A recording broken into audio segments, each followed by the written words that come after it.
I'd like to tell you about the strangest secret in the world.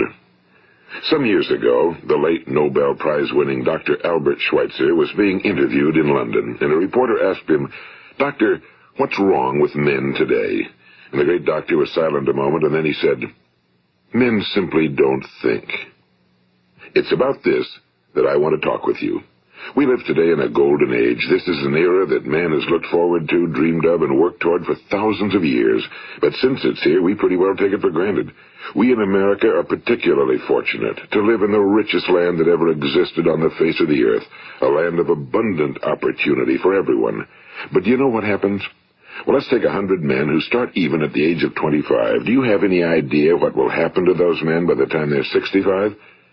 These 100 men who all start even at the age of 25 believe they're going to be successful. If you ask any one of these men if he wanted to be a success, he'd tell you he did. And you'd notice that he was eager toward life, that there was a certain sparkle to his eye, an erectness to his carriage, and life seemed like a pretty interesting adventure to him. But by the time they're 65, 1 will be rich. 4 will be financially independent. 5 will still be working. 54 will be broke. Now think a moment. Out of the 100, only 5 make the grade. Now why do so many fail? What has happened to the sparkle that was there when they were 25? What's become of the dreams, the hopes, the plans? And why is there such a large disparity between what these men intended to do and what they actually accomplished? When we say about 5% achieve success, we have to define success. And here's the best definition I've ever been able to find. Success is the progressive realization of a worthy ideal.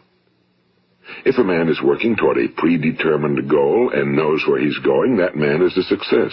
If he's not doing that, he's a failure. Success is the progressive realization of a worthy ideal. Rollo May, the distinguished psychiatrist, wrote a wonderful book called Man's Search for Himself. And in this book he says, the opposite of courage in our society is not cowardice. It is conformity. And there you have the trouble today. It's conformity, people acting like everyone else without knowing why, without knowing where they're going. Now think of it. In America right now, there are over 18 million people 65 years of age and older. And most of them are broke. They're dependent on someone else for life's necessities. Now, we learn to read by the time we're 7. We learn to make a living by the time we're 25. Usually by that time, we're not only making a living, we're supporting a family. And yet, by the time we're 65, we haven't learned how to become financially independent in the richest land that has ever been known. Why? We conform. And the trouble is that we're acting like the wrong percentage group, the 95 who don't succeed. Now, why do these people conform? Well, they really don't know. These people believe that their lives are shaped by circumstances, by things that happen to them, by exterior forces. They're outer-directed people. A survey was made one time that covered a lot of men, working men, and these men were asked, "Why do you work? Why do you get up in the morning?" 19 out of 20 had no idea. If you ask them, they'll say, well, everyone goes to work in the morning, and that's the reason they do it, because everyone else is doing it. Now let's get back to our definition of success. Who succeeds? The only person who succeeds is the person who is progressively realizing a worthy ideal. He's the person who says, I'm going to become this, and then begins to work toward that goal. I'll tell you who the successful people are. A success is the school teacher who's teaching school because that's what he or she wants to do. The success is the woman who's a wife and mother because she wanted to become a wife and mother and is doing a good job of it. The success is the man who runs the corner gas station because that was his dream. That's what he wanted to do. The success is the successful salesman who wants to become a top-notch salesman and grow and build with his organization. A success is anyone who is doing deliberately a predetermined job because that's what he decided to do deliberately. But only 1 out of 20 does that. That's why today there isn't really any competition unless we make it for ourselves. Instead of competing, all we have to do is create. You know, for 20 years, I looked for the key which would determine what would happen to a human being. Was there a key I wanted to know which would make the future a promise that we could foretell to a large extent? Was there a key that would guarantee a person's becoming successful if he only knew about it and knew how to use it? Well, there is such a key, and I've found it. Have you ever wondered why so many men work so hard and honestly without ever achieving anything in particular, and others don't seem to work hard and yet seem to get everything? They seem to have the magic touch. You've heard them say that about someone. Everything he touches turns to gold. And have you ever noticed that a man who becomes successful tends to continue to become successful? And on the other hand, have you noticed how a man who's a failure tends to continue to fail? Well, it's because of goals. Some of us have goals, some don't. People with goals succeed because they know where they're going. It's that simple. Think of a ship leaving a harbor, and think of it with the complete voyage mapped out and planned. The captain and crew know exactly where it's going and how long it'll take. It has a definite goal. Now, 9,999 times out of 10,000, it will get to where it started out to get. Now, let's take another ship, just like the first, only let's not put a crew on it or a captain at the helm. Let's give it no aiming point, no goal, no destination. We just start the engines and let it go. I think you'll agree with me that if it gets out of the harbor at all, it will either sink or wind up on some deserted beach, a derelict. It can't go anyplace because it has no destination and no guidance, and it's the same with a human being. Take the salesman, for example. There's no other person in the world today with the future of a good salesman. Selling is the world's highest paid profession, if we're good at it and if we know where we're going. Every company needs top-notch salesmen, and they reward those men. The sky's the limit for them. But how many can you find? Someone once said the human race is fixed, not to prevent the strong from winning, but to prevent the weak from losing. The American economy today can be likened to a convoy in time of war. The entire economy is slowed down to protect its weakest link, just as the convoy had to go at the speed that would permit its slowest vessel to remain in formation. That's why it's so easy to make a living today. It takes no particular brains or talent to make a living and support a family today. So we have a plateau of so-called security, if that's what a person's looking for. But we do have to decide how high above this plateau we want to aim. Now let's get back to the strangest secret in the world, the story that I wanted to tell you today. Why do men with goals succeed in life and men without them fail? Well, let me tell you something which, if you really understand it, will alter your life immediately. If you understand completely what I'm going to tell you from this moment on, your life will never be the same again. You will suddenly find that good luck just seems to be attracted to you. The things you want just seem to fall in line, and from now on you won't have the problems, the worries, the gnawing lump of anxiety that perhaps you've experienced before. Doubt, fear, well, they'll be things of the past. Here's the key to success and the key to failure. We become what we think about. Now let me say that again. We become what we think about. Throughout all history, the great wise men and teachers, philosophers and prophets have disagreed with one another on many different things. It's only on this one point that they are in complete and unanimous agreement. Listen to what Marcus Aurelius, the great Roman emperor, said. A man's life is what his thoughts make of it. Disraeli said this, everything comes if a man will only wait. I've brought myself by long meditation to the conviction that a human being with a settled purpose must accomplish it, and that nothing can resist a will that will stake even existence for its fulfillment. Ralph Waldo Emerson said this, a man is what he thinks about all day long. William James said, the greatest discovery of my generation is that human beings can alter their lives by altering their attitudes of mind. And he also said, we need only in cold blood act as if the thing in question were real, and it will become infallibly real by growing into such a connection with our life that it will become real. It will become so knit with habit and emotion that our interest in it will be those which characterize belief. And he also said, if you only care enough for a result, you will almost certainly attain it. If you wish to be rich, you will be rich. If you wish to be learned, you will be learned. If you wish to be good, you will be good. Only you must then really wish these things and wish them exclusively, and not wish at the same time 100 other incompatible things just as strongly. In the Bible, you read in Mark 9:23, if thou canst believe, all things are possible to him that believeth. My old friend Dr. Norman Vincent Peale put it this way, this is one of the greatest laws in the universe. Fervently do I wish I had discovered it as a very young man. It dawned upon me much later in life, and I found it to be one of the greatest, if not my greatest discovery outside of my relationship to God. The great law, briefly and simply stated, is that if you think in negative terms, you will get negative results. If you think in positive terms, you will achieve positive results. That is the simple fact, he went on to say, which is at the basis of an astonishing law of prosperity and success. In 3 words, believe and succeed. William Shakespeare put it this way: our doubts are traitors and make us lose the good we oft might win by fearing to attempt. George Bernard Shaw said, people are always blaming their circumstances for what they are. I don't believe in circumstances. The people who get on in this world are the people who get up and look for the circumstances they want, and if they can't find them, make them. Well, it's pretty apparent, isn't it? And every person who discovered this for a while believed that he was the first one to work it out. We become what we think about.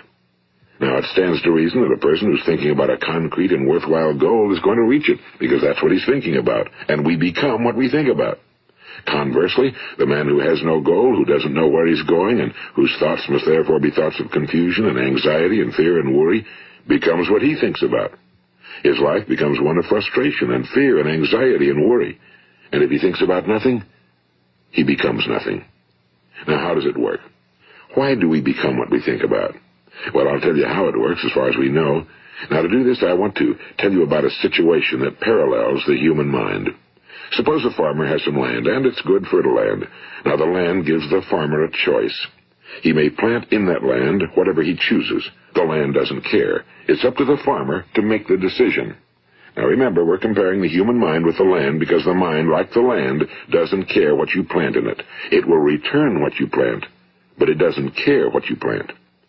Now, let's say that the farmer has 2 seeds in his hand. One is a seed of corn. The other is nightshade, a deadly poison.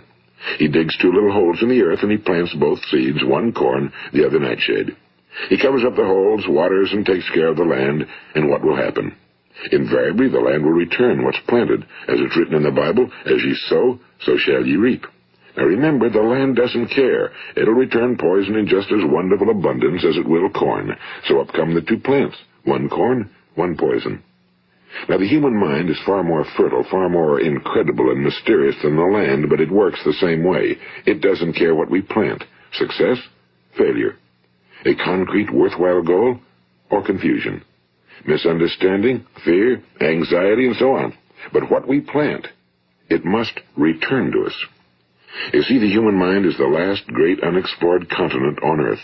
It contains riches beyond our wildest dreams. It will return anything we want to plant. Now, you might say, well, if that's true, why don't people use their minds more? Well, I think they figured out an answer to that one, too.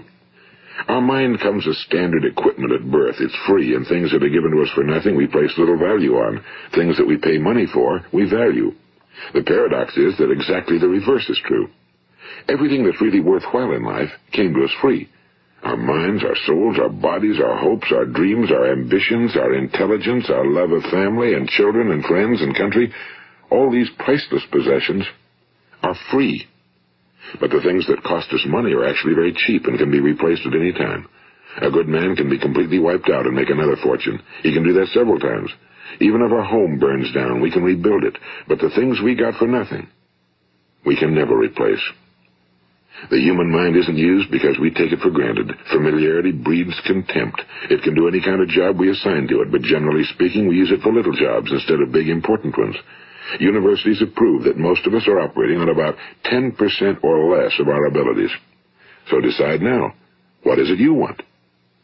Plant your goal in your mind. It's the most important decision you'll ever make in your entire life. What is it you want? Do you want to be an outstanding salesman? A better worker at your particular job? Do you want to go places in your company, in your community? Do you want to get rich? All you've got to do is plant that seed in your mind, care for it, work steadily toward your goal, and it will become a reality. It not only will, there's no way that it cannot. You see, that's a law, like the laws of Sir Isaac Newton, the laws of gravity. If you get on top of a building and jump off, you'll always go down. You'll never go up, and it's the same with all the other laws of nature. They always work. They're inflexible. Think about your goal in a relaxed, positive way. Picture yourself in your mind's eye as having already achieved this goal. See yourself doing the things you will be doing when you've reached your goal. Ours has been called the phenobarbital age, the age of ulcers and nervous breakdowns and tranquilizers. At a time when medical research has raised us to a new plateau of good health and longevity, far too many of us worry ourselves into an early grave trying to cope with things in our own little personal ways without learning a few great laws that will take care of everything for us. These things we bring on ourselves through our habitual way of thinking. Every one of us is the sum total of his own thoughts. He is where he is because that's exactly where he really wants to be, whether he'll admit that or not.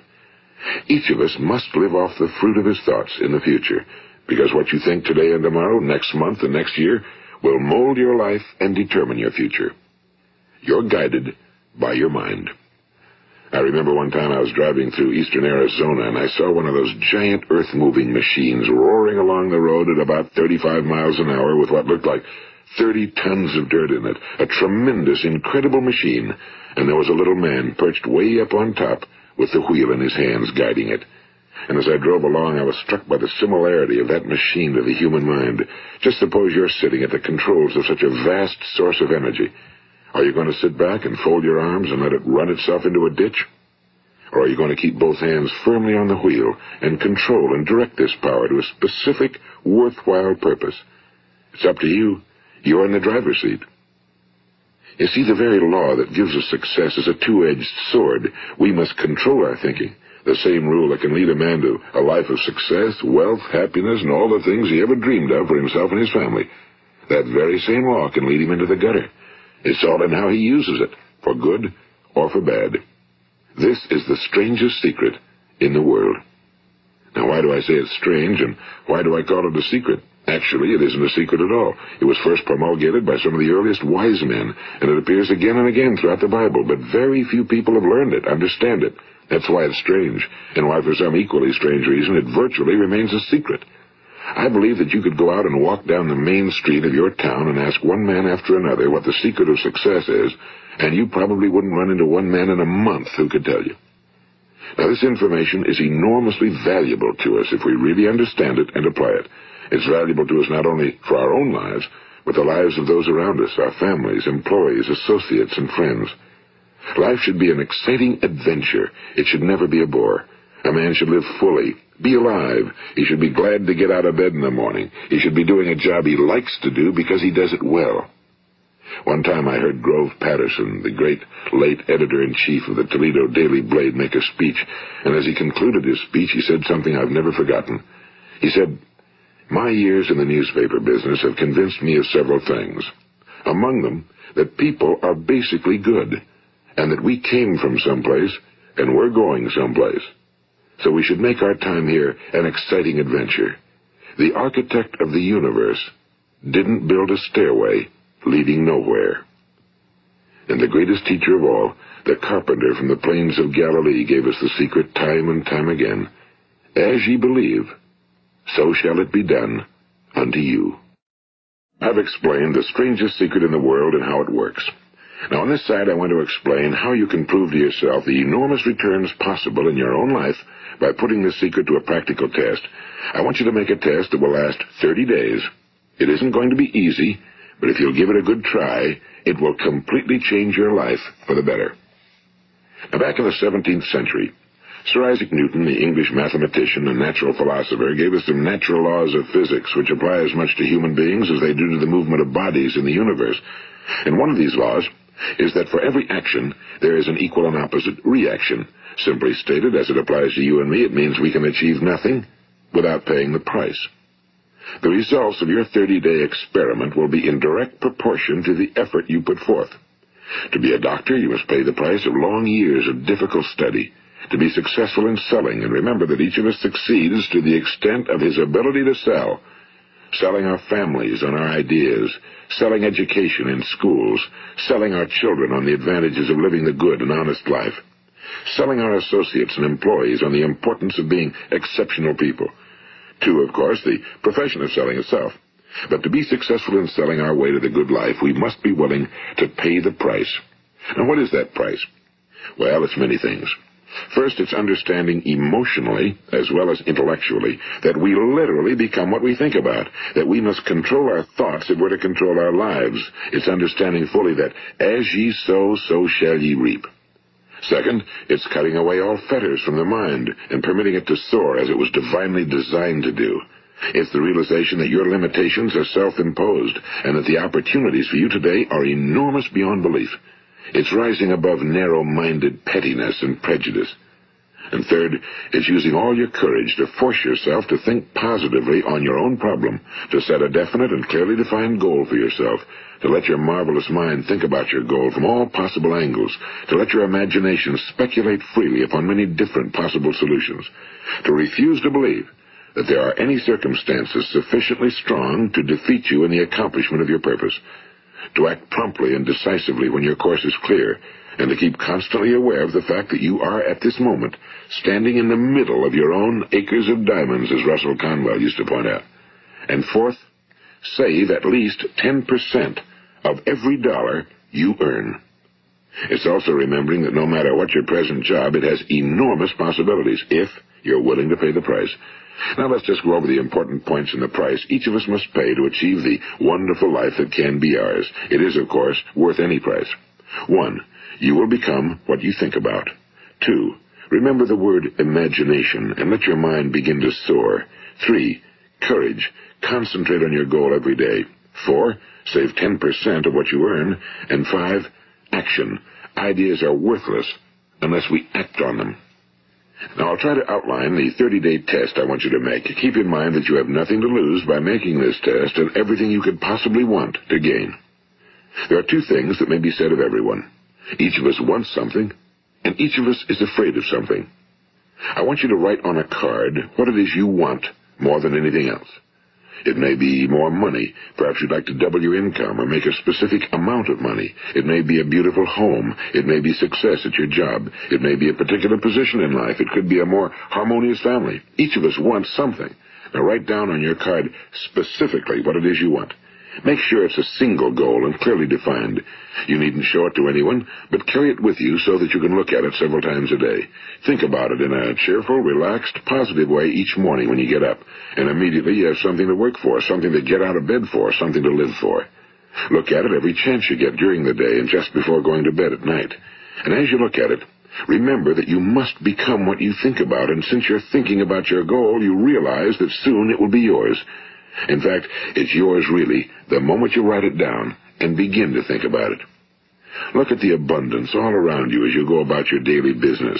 You have as much right to this abundance as any other living creature. It's yours for the asking. Now we come to the difficult part. Difficult because it means the formation of what is probably a brand new habit, and new habits are not easily formed. Once formed, however, it will follow you for the rest of your life. Stop thinking about what it is you fear. Each time a fearful or negative thought comes into your consciousness, replace it with a mental picture of your positive and worthwhile goal. And there'll come times when you'll feel like giving up.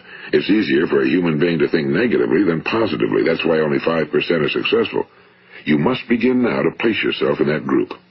For 30 days, you must take control of your mind. It will think about only what you permit it to think about. Each day for this 30-day test, do more than you have to do. In addition to maintaining a cheerful, positive outlook, give of yourself more than you've ever done before. Do this knowing that your returns in life must be in direct proportion to what you give. The moment you decide on a goal to work toward, you're immediately a successful person. You are then in that rare and successful category of people who know where they're going. Out of every 100 people, you belong to the top 5.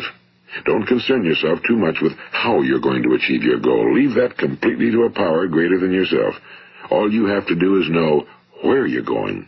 The answers will come to you of their own accord and at the right time. Remember these words from the Sermon on the Mount, and remember them well. Keep them constantly before you this month of your test. Ask, and it shall be given you. Seek, and ye shall find. Knock, and it shall be opened unto you. For every one that asketh receiveth, and he that seeketh findeth, and to him that knocketh it shall be opened. It's as marvelous and as simple as that. In fact, it's so simple that in our seemingly complicated world, it's difficult for an adult to understand that all he needs is a purpose and faith. For 30 days, do your very best. If you're a salesman, go at it as you've never done before, not in a hectic fashion, but with the calm, cheerful assurance that time well spent will give you the abundance in return you deserve and want. If you're a homemaker, devote your 30-day test to completely giving of yourself without thinking about receiving anything in return, and you'll be amazed at the difference it makes in your life. No matter what your job, do it as you've never done it before for 30 days. And if you've kept your goal before you every day, you'll wonder and marvel at this new life you've found. Dorothea Brand, the outstanding editor and writer, discovered it for herself and tells about it in her fine book, Wake Up and Live. Her entire philosophy is reduced to the words, act as though it were impossible to fail. She made her own test with sincerity and faith, and her entire life was changed to one of overwhelming success. Now, you make your test for 30 full days. Don't start your test until you've made up your mind to stick with it. You see, by being persistent, you're demonstrating faith. Persistence is simply another word for faith. If you didn't have faith, you'd never persist. If you should fail during your first 30 days, by that I mean suddenly find yourself overwhelmed by negative thoughts, you've got to start over again from that point and go 30 more days. Gradually, your new habit will form until you find yourself one of that wonderful minority to whom virtually nothing is impossible. And don't forget the card. It's vitally important as you begin this new way of living. On one side of the card, write your goal, whatever it may be. On the other side, write the words we've quoted from the Sermon on the Mount. Ask, and it shall be given you. Seek, and ye shall find. Knock, and it shall be opened unto you. Nothing great was ever accomplished without inspiration. See that during these crucial first 30 days, your own inspiration is kept at a peak. And above all, don't worry. Worry brings fear, and fear is crippling. The only thing that can cause you to worry during your test is trying to do it all yourself. Know that all you have to do is hold your goal before you.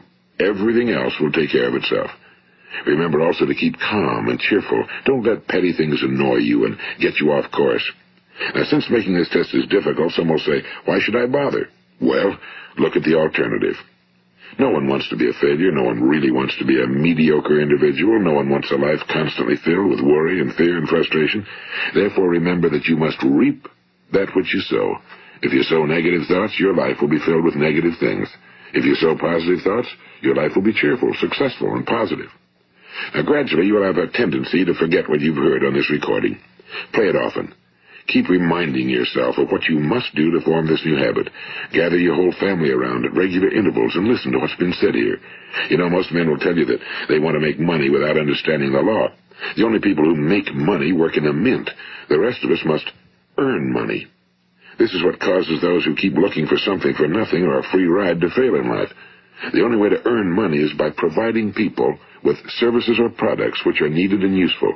We exchange our time and our product or service for the other man's money.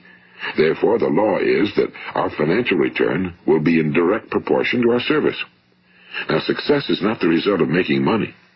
Making money is the result of success, and success is in direct proportion to our service. Most people have this law backwards. They believe that you're successful if you earn a lot of money. The truth is that you can only earn money after you're successful. It's like the story of the man who sat in front of the stove and said to it, "Give me heat, and then I'll add the wood." How many men and women do you know, or do you suppose there are today, who take the same attitude toward life? There are millions. We've got to put the fuel in before we can expect heat.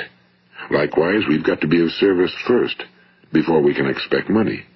Don't concern yourself with the money. Be of service. Build, work, dream, create.